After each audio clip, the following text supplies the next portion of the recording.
सोचो, एक ऐसी जगह जो दुनिया की नजरों से छुपी हुई है, शांति और ज्ञान का धाम। ये जगह है शंभाला, एक रहस्यमयी राज्य। कहा जाता है कि ये इनर एशिया में कहीं स्थित है। कहते हैं शंभाला एक आदर्श दुनिया है।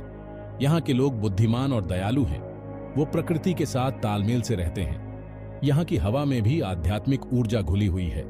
सदियों से इस कहानी ने सपने देखने वालों और खोजकर्ताओं को मोहित किया है। कुछ का मानना है कि शंभाला सचमुच में है, कुछ इसे मन की शांति का प्रतीक मानते हैं। लेकिन एक बात तो पक्की है, शंभाला की कहानी आज भी प्रेरणा देती है। ये हमें एक बेहतर दुनिया की तलाश करने के लिए प्रेरित करती है, अपने अंदर और अपने आसपास की दुनिया में। शंभाला की कहानी प्राचीन बौद्ध ग्रंथों से आई है। ये ग्रंथ एक ऐसे छिपे हुए देश का वर्णन करते हैं जहां ज्ञान का राज है। ये आध्यात्मिक शिक्षाओं का एक उन्नत स्थान है। कथाओं के अनुसार शंभाला पर प्रबुद्ध राजाओं का शासन रहा है। इन शासकों को कूलिका किंग्स कहा जाता है। वे ज्ञान और करुणा के साथ शासन करते हैं। कहा जाता है कि शंभाला के लोगों के पास अपार ज्ञान है।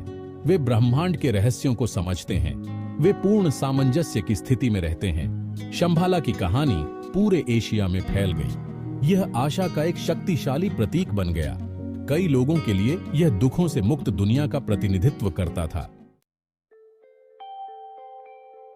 शंभाला के बारे में सबसे महत्वपूर्ण ग्रंथों में से एक है कालाचाक्रा तांत्रा। यह प्राचीन बौद्ध ग्रंथ शंभाला की उत्पत्ति और इतिहास का वर्णन करता है।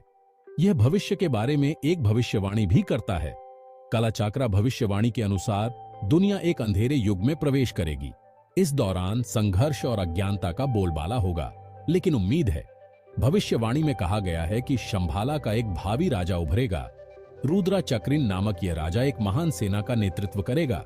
वह अंधेरे की ताकतों को हराएगा और एक नए स्वर्ण युग की शुरुआत करेगा। कालाचाक्रा भविष्यवाणी आशा का एक शक्तिशाली संदेश है।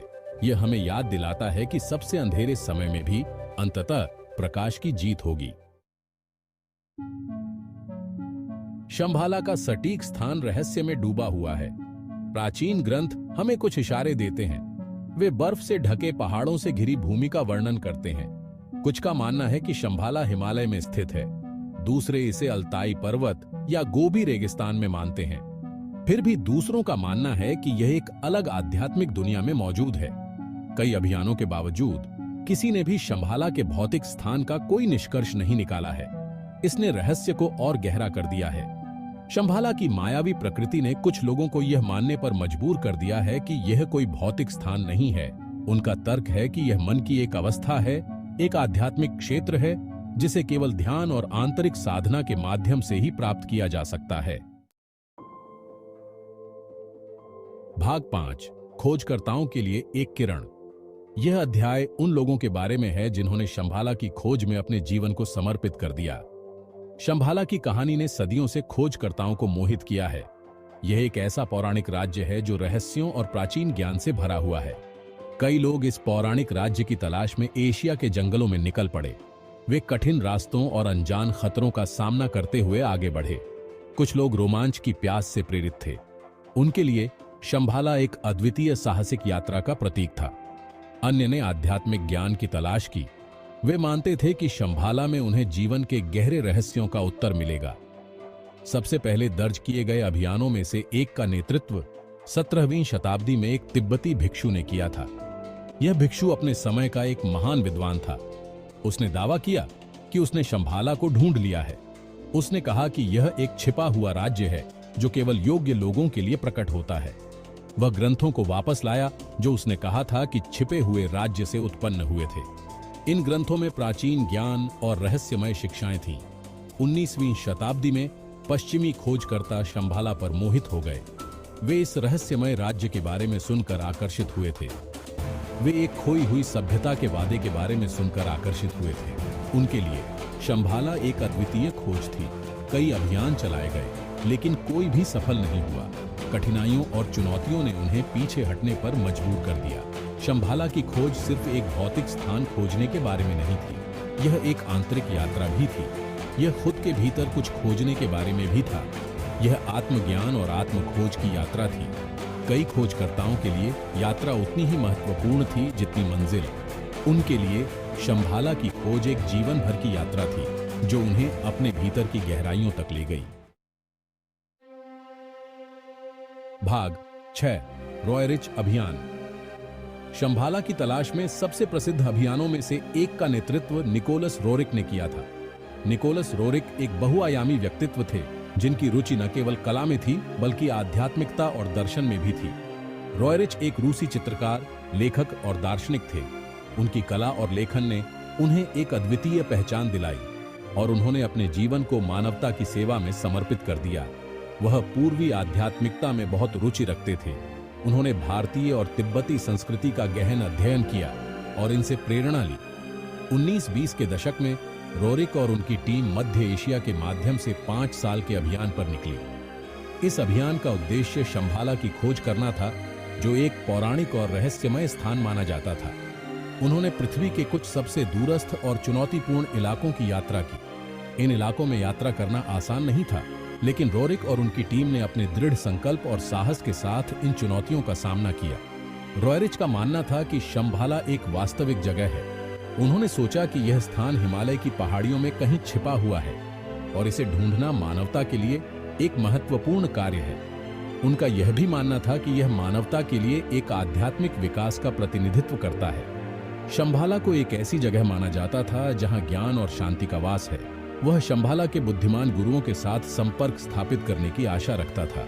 उनका मानना था कि इन गुरुओं के पास मानवता के कल्याण के लिए महत्वपूर्ण ज्ञान और रहस्य हैं। जबकि रॉयरिच को कभी भी शंभाला का कोई निर्णायक प्रमाण नहीं मिला, उनके अभियान ने दुनिया की कल्पना को मोहित कर लिया। उनकी कहानियों और अनुभवों ने लोगों को प्रेरित किया और उन्हें नए दृष्टिकोण दिए। उनके लेखन और चित्रों ने पश्चिम में किंवदंती को लोकप्रिय बनाने में मदद की। उनकी कला और साहित्य ने शंभाला की अवधारणा को जीवित रखा और इसे एक सार्वभौमिक प्रतीक बना दिया। भाग 7 शंभाला और पश्चिमी कल्पना। शंभाला की कहानी का पश्चिमी संस्कृति पर गहरा प्रभाव पड़ा। इसने अनगिनत पुस्तकों, फिल्मों और कला के कार्यों को प्रेरित किया। जेम्स हिल्टन के उपन्यास लॉस्ट होराइजन ने श्री शैंग्रीला की अवधारणा को पेश किया। यह काल्पनिक स्वर्ग शंभाला से प्रेरित था। यह एक आदर्श समाज का एक लोकप्रिय प्रतीक बन गया। शंभाला के मिथक ने उन लोगों के साथ भी प्रतिध्वनित किया जो आध्यात्मिक ज्ञान की तलाश कर रहे थे। थियोसोफिस्टों और अन्य गूढ़ समूहों ने शंभाला को अपने विश्वासों में शामिल किया। शंभाला ज्ञान और एक बेहतर दुनिया की तलाश का प्रतीक बन गया। यह एक ऐसी जगह का प्रतिनिधित्व करता था जहां शांति और सद्भाव का राज था। भाग 8 स्थायी आकर्षण। शंभाला की कहानी आज भी हमें क्यों मोहित करती है? शायद इसलिए क्योंकि यह अक्सर संघर्ष और अनिश्चितता से भरी दुनिया में आशा का संदेश देती है। एक छिपे हुए स्वर्ग का विचार, एक ऐसी जगह जहां ज्ञान और करुणा का बोलबाला है, एक शक्तिशाली है। यह एक बेहतर दुनिया के लिए हमारी गहरी लालसाओं से बात करता है। शंभाला मानव विकास की क्षमता का भी प्रतिनिधित्व करता है। यह बताता है कि हम एक अधिक प्रबुद्ध और सामंजस्यपूर्ण समाज बनाने में सक्षम हैं। भाग 9 आंतरिक शांति की तलाश। जबकि शंभाला का भौतिक स्थान एक रहस्य बना हुआ है, कई लोगों का मानना है कि शंभाला की सच्ची खोज एक आंतरिक यात्रा है। उनका तर्क है कि शंभाला से जुड़े गुण ज्ञान, करुणा, शांति ऐसे गुण हैं जिन्हें हम अपने भीतर विकसित कर सकते हैं। ध्यान, क्लीन कॉन्शियंस का अभ्यास और नैतिक रूप से जीकर हम अपना आंतरिक शंभाला बना सकते हैं। हम दुनिया में प्रकाश के प्रकाश स्तंभ बन सकते हैं। भाग 10 निष्कर्ष। एक कालातीत मिथक। शंभाला की कहानी एक कालातीत मिथक है। यह एक ऐसी कहानी है जो समय की सीमाओं को पार करती है। एक ऐसी कथा जो सदियों से जीवित है। यह पीढ़ी दर पीढ़ी चली आ रही है। साधकों और सपने देखने वालों को समान रूप से प्रेरित करती है। शंभाला की खोज में कई लोग अपने जीवन को समर्पित कर चुके हैं और यह खोज आज भी जारी है। चाहे वास्तविक स्थान हो या रूपक, शंभाला हमारी कल्पनाओं को मोहित करता रहता है। यह एक ऐसा स्थान है जो रहस्यों और चमत्कारों से भरा हुआ है और यह हमें अपनी कल्पनाओं की सीमाओं को पार करने के लिए प्रेरित करता है। यह हमें आशा की शक्ति की याद दिलाता है। शंभाला की कहानी हमें यह सिखाती है कि चाहे कितनी भी कठिनाइयां क्यों ना हो, आशा हमेशा जीवित रहती है। यह हमें अपने भीतर और अपने आसपास की दुनिया दोनों में एक बेहतर दुनिया की तलाश करने के लिए चुनौती देता है। यह हमें अपने भीतर की शांति और संतुलन को खोजने के लिए प्रेरित करता है और यह हमें खोज की अपनी यात्रा शुरू करने के लिए आमंत्रित करता है। यह यात्रा केवल भौतिक नहीं है बल्कि आत्मिक भी है। शंभाला की खोज अपने भीतर के सर्वश्रेष्ठ की खोज है। यह एक ऐसी यात्रा है जो हमें अपने भीतर की गहराइयों में ले जाती है। यह एक ऐसी यात्रा है जिसे हम सब कर सकते हैं। यह यात्रा हमें एकजुट करती है, हमें एक दूसरे के साथ जोड़ती है और यह एक ऐसी यात्रा है जो हमें उस छिपे हुए स्वर्ग की खोज करने के लिए प्रेरित कर सकती है जो हम में से प्रत्येक के भीतर है। यह स्वर्ग केवल एक स्थान नहीं है बल्कि एक अवस्था है, एक अनुभव है।